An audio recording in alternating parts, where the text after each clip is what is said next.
Mercedes' Valtteri Bottas moved on the starting grid before the lights went out on Sunday, so why was he not penalised for a jump start? I'm Thomas Marr, be sure to like and subscribe for the very latest Formula 1 news. Bottas started Sunday's race from P2 on the grid, but fell down the order quickly at lights out as he bogged down. He had appeared to jump the start, moving before the 5 red lights went out, and stopped again before getting going. Even though he'd lost positions, it appeared to be a clear-cut case of jumping the lights, but the Finn went unpunished for the apparent transgression, something which led to some confusion as other drivers were investigated for what seemed like more minor breaches. The penalties for a jump start can be a 5-second or a 10-second penalty or a drive-through, yet none were applied to Bottas. The sporting regulations classify a jump start as a driver who moved before the start signal is given, such judgement being made by an FIA approved and supplied transponder fitted to each car. This seemed to be a slam dunk penalty, with Bottas clearly moving before the 5 red lights went out. Speaking after the race, FIA race director Michael Massey said,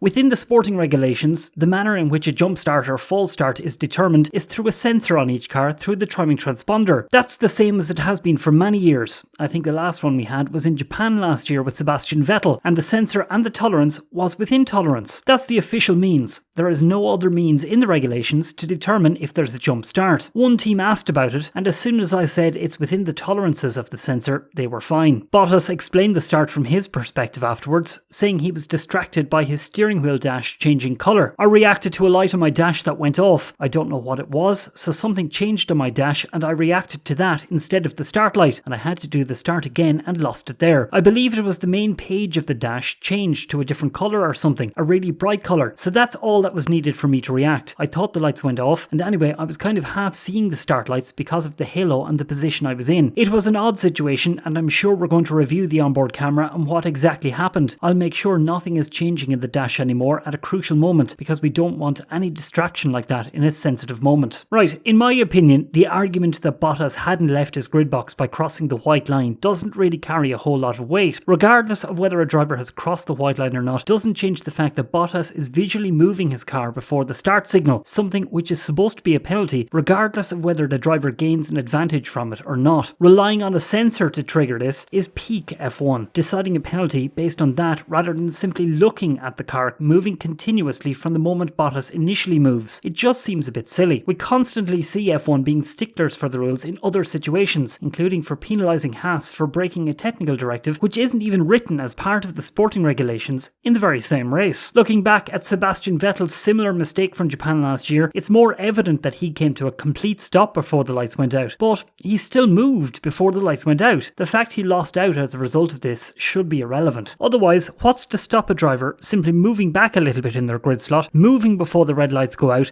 and just making sure that they don't set off the sensor at the front of their grid slot before the lights go out? Vettel should have been given a penalty then, as should Bottas on Sunday. That's it from me for the moment. Don't forget to like and subscribe, and follow me on Twitter at Thomas Marr on F1.